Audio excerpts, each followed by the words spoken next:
જય માતાજી, જય હિન્દ, જય ગુજરાત દોસ્તો. આપનો લખન દરબાર. આજે વોટ્સઅપ તમને ગ્રુપ બતાવી રહ્યું છે, ઓથેન્ટિક એટ વર્ડ વિઝાર્ડ.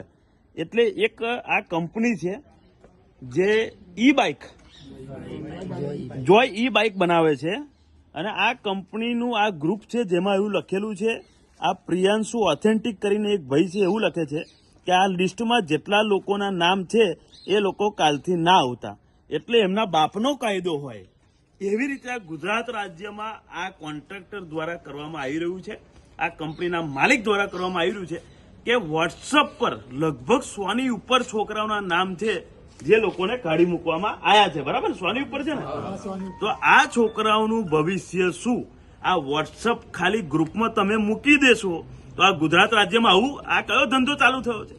આ કંપની વાળા ગુજરાત સરકાર કે ભારત સરકારનો કાયદો નહીં, પરંતુ કોઈના બાપનો, પોતાના બાપનો કાયદો સમજીને એવું વિચારે છે કે અમે વોટ્સઅપમાં મૂકી દઈશું કે કાલથી આવતા ના. તો શું આ નેતાઓને, સરકારોને, અધિકારીઓને દેખાતું નહીં હોય કે આવા ગોરખ ધંધા ચાલે છે? શું કાયદામાં આવું લખેલું છે?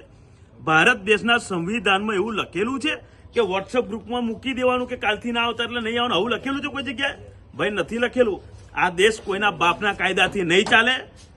આ ગુજરાત અને આ દેશ સંવિધાનથી ચાલે છે અને સંવિધાનમાં લખેલું છે કે કોઈ પણ વ્યક્તિને કાઢતા પહેલા એને નોટિસ આપવી પડે.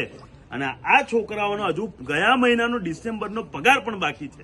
આ પગાર તેમજ એમનું ફૂલ એન્ડ ફાઇનલ નહીં આપવામાં આવે તો આ કંપની પર આવીશું અને મજબૂત આંદોલન કરીશું.